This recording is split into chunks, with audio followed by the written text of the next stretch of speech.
Assalamualaikum warahmatullahi wabarakatuh. Kami dari kelompok 3 akan mempresentasikan tentang strukturalisme paradigmatik menurut Levi Strauss. Oke. Lalu Sebelumnya kita akan memperkenalkan kelompok 3 ada siapa aja. Di sini ada Aldi Rahman, lalu Farah Nadia Salsabila, Yoakim Jody, saya sendiri Dita Adhani Paradila, ini Natalino Erik dan Susi Susanti. ya, Oke, langsung ke materi. Jeng jeng. Baiklah, di sini saya akan menjelaskan sejarah hidup Levi Strauss. Claude Levi Strauss dilahirkan di Brussels, Belgia pada tanggal 28 November 1908 yang merupakan keturunan Yahudi, anak dari seorang pelukis sekaligus cucu dari seorang rabi.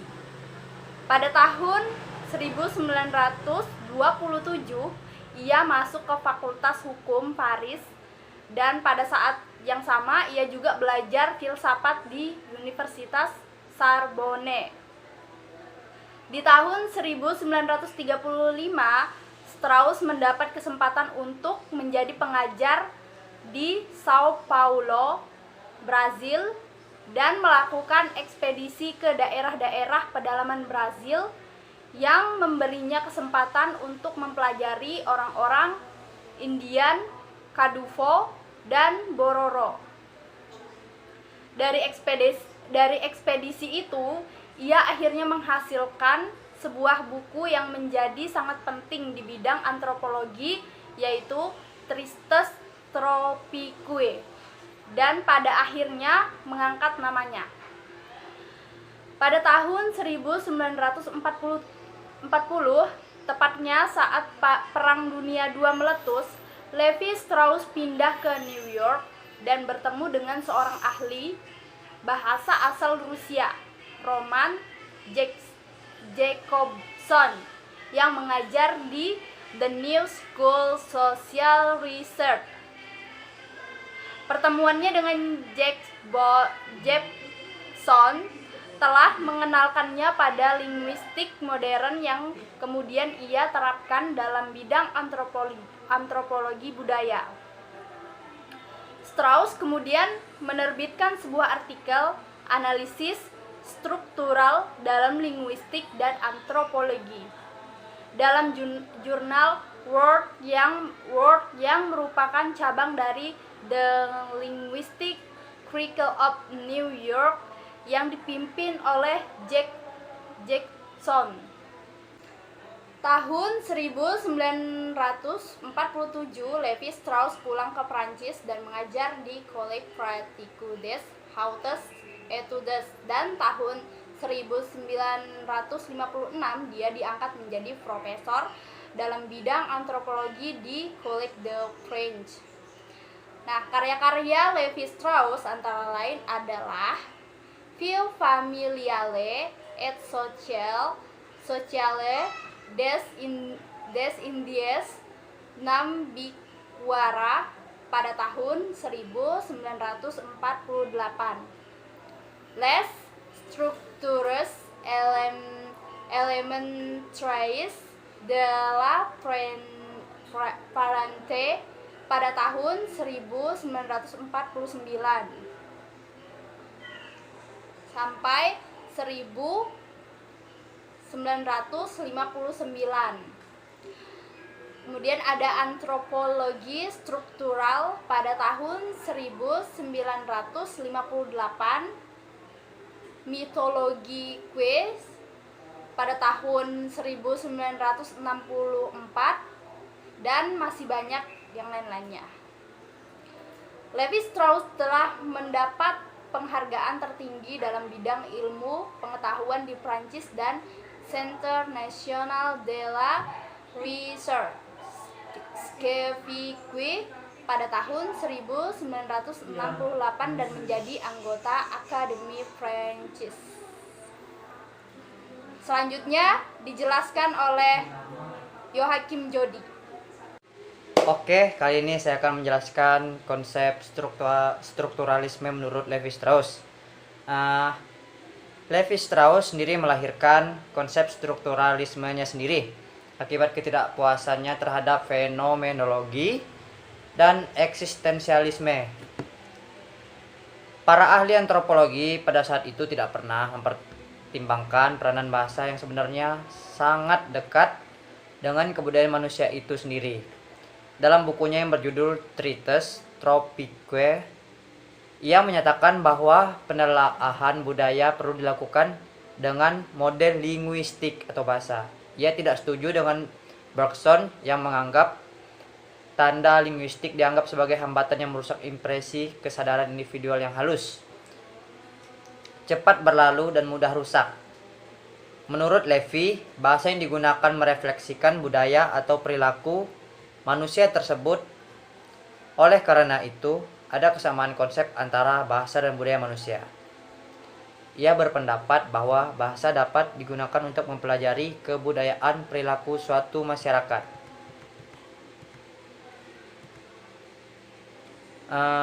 Levi Strauss menyebutkan bahwa ada beberapa pemahaman hubungan antara bahasa dan budaya. Pertama, bahasa yang digunakan oleh suatu masyarakat merupakan refleksi dari keseluruhan kebudayaan masyarakat yang bersangkutan. Kedua, bahasa merupakan bagian dari kebudayaan itu sendiri. 3. Bahasa adalah kondisi untuk kebudayaan, sebab ada kesamaan tipe antara apa yang ada pada kebudayaan itu dengan material yang digunakan untuk membangun bahasa. Setelah itu, hal yang perlu diperhatikan dalam strukturalisme adalah adanya perubahan pada struktur suatu benda atau aktivitas. Namun, perubahan tersebut bukanlah perubahan yang sepenuhnya atau biasa diistilahkan sebagai proses transformasi. Dalam proses ini, hanya bagian-bagian tertentu saja dari suatu struktur yang merubah sementara elemen-elemen yang lama masih dipertahankan. Prinsip dasar struktur dalam teori Levi-Strauss adalah bahwa struktur sosial tidak berkaitan dengan realitas empiris, melainkan dengan model-model yang dibangun menurut realitas.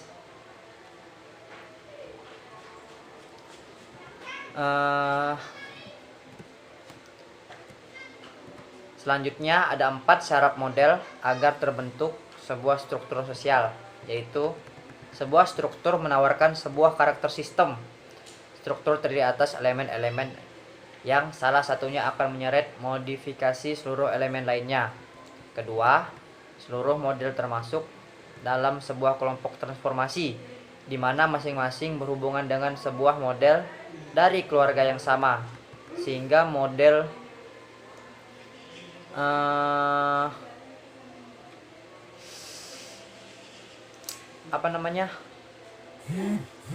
sehingga seluruh transformasi ini membentuk sekelompok model. Ketiga, sifat-sifat yang telah ditunjukkan sebelumnya tadi memungkinkan kita untuk memperkirakan dengan cara apa model akan beraksi menyangkut modifikasi salah satu dari sekian elemennya. Keempat, model itu harus dibangun dengan cara sedemikian rupa sehingga keberfungsiannya bisa bertanggung jawab atas semua kejadian yang diobservasi. Strukturalisme Levi-Strauss mengambil beberapa konsep Ferdinand de Saussure dalam menerapkan strukturalisme di bidang antropologi budaya. Hal yang utama adalah konsep tanda bahasa yang terdiri dari signifier atau penanda yang berwujud bunyi dan signified. Levi-Strauss mengambil beberapa konsep Ferdinand de Saussure dalam menerapkan strukturalisme di bidang antropologi budaya. Hal ini yang utama adalah konsep tanda bahasa yang terdiri dari signifier atau penanda yang berwujud bunyi dan signified petanda yang ditandai, yaitu satu konsep atau pemikiran. Hubungan antara penanda dan petanda bersifat arbiter atau semena yang didasarkan pada hubungan konvensional satu masyarakat. Selain itu, Levi juga menerapkan konsep langue and parole. Langue merupakan satu suatu sistem atau struktur yang sering disebut kaidah kebahasaan, sedangkan parole dapat diartikan sebagai pemakaian bahasa aktual sehari-hari.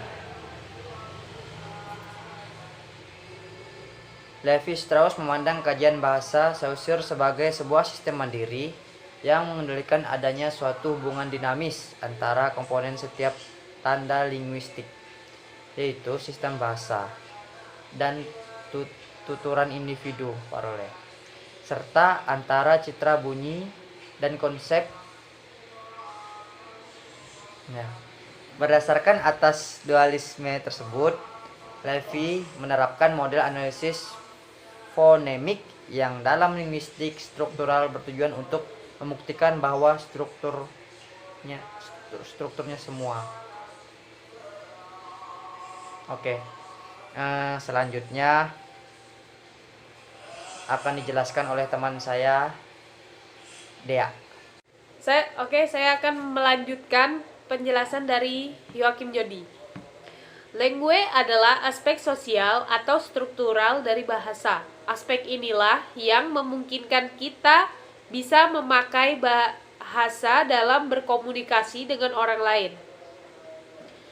Parole atau tuturan merupakan aspek individual atau statistikal dari bahasa.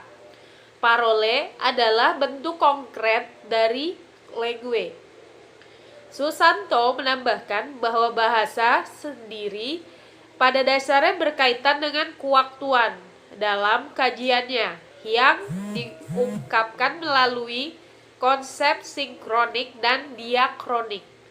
Diakronik adalah bahasa mendahului kebudayaan karena melalui bahasalah manusia mengetahui budaya masyarakat, dan sinkronik adalah kondisi bagi kebudayaan karena material yang digunakan untuk membangun bahasa pada dasarnya adalah material yang sama tipe atau jenisnya dengan materi yang membentuk kebudayaan itu sendiri. Paradigmatik juga menjadi salah satu perhatian Levi Strauss. Lebih lanjut, Susanto menjelaskan Levi Strauss juga dibayangi oleh pemikiran Anne Trubetskoy yang mengungkapkan konsep linguistik atau bahasa ternyata mampu mengalihkan dari gejala yang hanya bersifat kebahasaan, yang bersifat konsius atau sadar, ke dalam gejala yang bersifat kebahasaan yang unconscious atau ketidaksadaran. Menurut Levi Strauss, fenomena kebudayaan dapat dilihat sebagai suatu fenomena kebahasaan. Alasan yang paling mendasari kenapa model pendekatan linguistik dapat digunakan untuk melihat fenomena kebudayaan adalah karena satu, bahasa yang digunakan oleh suatu masyarakat dianggap sebagai refleksi dari keseluruhan kebudayaan masyarakat yang bersangkutan. Kedua, karena bahasa bagian dari kebudayaan atau bahasa merupakan salah satu unsur dari kebudayaan. Dan ketiga, bahwa bahasa merupakan kondisi dari kebudayaan. Oke, selanjutnya akan dijelaskan oleh Dita Paradila. Oke, baiklah, di sini saya akan melanjutkan penjelasan dari Dea, yaitu selain konsep struktur, Levi Strauss juga memiliki konsep transformasi. Transformasi yang dimaksud di sini perlu dibedakan dengan pengertian transformasi sebagaimana umumnya diketahui. Secara umum dikenal pengertian transformasi sebagai perubahan, sedangkan transformasi yang dimaksud Levi Strauss adalah alih rupa. Perbedaan yang paling nyata antara keduanya adalah bahwa dalam konsep perubahan, terkandung pengertian proses berubahnya sesuatu ke sesuatu dalam ruang dan waktu tertentu. Adapun alih rupa adalah suatu perubahan yang terjadi pada tataran muka, sedangkan pada tataran yang lebih dalam perubahan tersebut tidak terjadi. Levi-Strauss mengembangkan teorinya dalam analisis mitos. Ia menggabungkan fungsi-fungsi secara vertikal dan menerangkan paradigmatik yang tumpang tindih menggunakan varian-varian mitos dengan model struktural yang tidak linier. Namun, mitos tidak dapat sepenuhnya disamakan dengan bahasa bila dilihat dari faktor waktu. Bahasa memang dapat diteliti pada faktor waktu tertentu dan pada waktu yang sama atau yang diistilahkan dengan sifat sinkronik dan diakronik sesuai pada konsep lugu dan parol. Mitos ternyata memiliki sifat kombinasi antara reversible time dan non-reversible time. Hal ini berarti bahwa mitos sepanjang sejarah akan selalu sama meskipun dari waktu ke waktu penampilannya berbeda. Oke, selanjutnya akan dilanjutkan oleh teman saya yaitu Natalino Erik. Oke, baiklah, saya akan melanjutkan presentasi dari Dita, yaitu paradigma. Paradigma adalah model utama atau pola atau juga metode untuk meraih beberapa jenis tujuan. Nah, seringkali paradigma merupakan sifat yang paling khas atau dasar dari sebuah teori atau cabang ilmu. Menurut konteks artinya bisa. Dalam epistemologi adalah sebuah paradigma ilmiah kunihan paradig. Dalam bahasa sehari-hari, sebuah pola di balik contoh-contoh atau khas tertentu. Lalu dalam ilmu eksperimental, sebuah instalasi eksperimental paradigma atau eksperimental. Kemudian dalam ilmu linguistika, paradigma adalah infleksi atau pentakfiran. Nah, sebuah contoh yang bisa diberikan dari sebuah istilahnya adalah trendy atau keren. Yang selanjutnya saya akan menyampaikan kesimpulan yang sudah dijelaskan oleh teman-teman saya. Yang pertama, strukturalisme Levi-Strauss mendasarkan teorinya pada logika-logika dalam bahasa. Ada beberapa model pengertian dalam bahasa yang digunakan untuk menganalisa fenomena budaya, yaitu langue and parole. Langue adalah kaidah-kaidah dalam tataran yang lebih luas, aspek sosial, sedangkan parole adalah ciri-ciri yang sifatnya lebih kecil. Lalu kemudian rantai sintakmatik dan paradigmatik. Rantai sintakmatik adalah rangkaian secara horizontal, sedangkan paradigmatik berhubungan dengan kesan pemikiran. Lalu selanjutnya asosiatif secara vertikal atau secara vertikal. Dalam melihat kebudayaan, sub kebudayaan dikaji secara horizontal dan vertikal. Rantai horizontal dan vertikal tidak hanya menghasilkan struktur dasar, namun juga menghasilkan struktur dalam. Di dalam struktur ini terjadi transformasi-transformasi dan yang mengakibatkan perubahan-perubahan bentuk terhadap struktur yang sedang dikaji.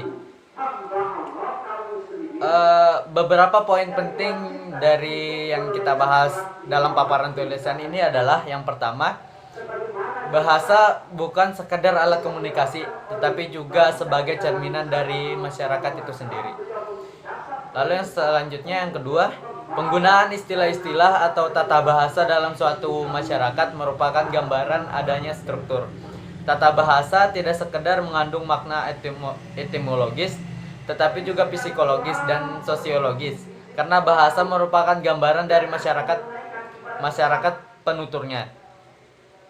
Oke, selanjutnya yang ketiga, Karena adanya kesamaan struktur, maka untuk mengungkapkan fenomena budaya dapat dilakukan dengan model seperti yang terdapat dalam bahasa. Penggunaan istilah-istilah dalam bahasa bisa menjadi lambang budaya. Oke, itu sekian dari kesimpulan yang kami ambil. Mungkin bila ada pertanyaan bisa disampaikan di kolom komentar. Sekian presentasi dari kelompok kami. Kami mengucapkan terima kasih dan